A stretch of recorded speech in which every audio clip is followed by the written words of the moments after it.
Malcolm X once said the media is the most powerful entity on the planet. It controls the minds of the masses. The power of the mainstream corporate media is on full display right now as they push headline after headline about the terrorism some Jewish communities in the United States are experiencing, calling it anti-Semitism. These acts of terrorism are unfortunate and should be condemned by every decent person, but what they are not is anti-Semitism. I have heard those on the left and the right of the political spectrum in the United States misapply the term anti-Semitism in relation to American, European, and Israeli Jews, and while Jews in the United States have seen an increase in hate-based crimes against them, the mainstream media is incorrectly using the term anti-Semitism.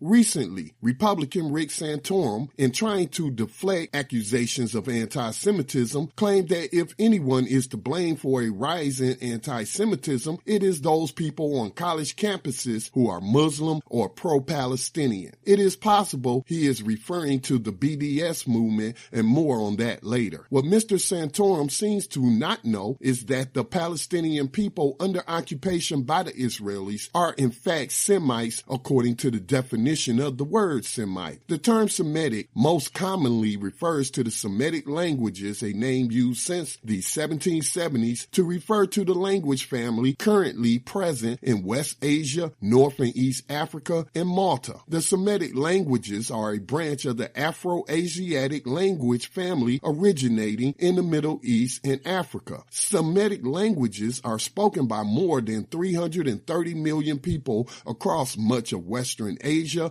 North Africa, and the Horn of Africa, as well as in other large expatriate communities in North America and Europe, with smaller communities in other places. Now, if we want to determine who Semites are, then it stands to reason that it would be anyone belonging to a group of people like the Palestinians who speak one of the Semitic languages. Semite refers more to a type of language than it does a racialized phenotype or skin color. If we use the word Semitic according to the proper definition, then the majority of Jews, adherents of a religion who do not speak one of the Semitic languages but speak a German-based Yiddish language, then it is easy to see how the mainstream corporate media is using the term anti-Semitic incorrectly, and by using it exclusively to refer to Jews has led to confusion and a continued dumbing down of the American public. It is my opinion that the word is misused purposely in order to shield the nation of Israel with a dominant population of Yiddish speakers from accusations of its mistreatment of the Palestinians, which in fact is anti-Semitism. I remember during the 2016 elections, Hillary Clinton going to the American Israel Public Affairs Committee and giving a one-sided militaristic speech where she sought to paint any criticism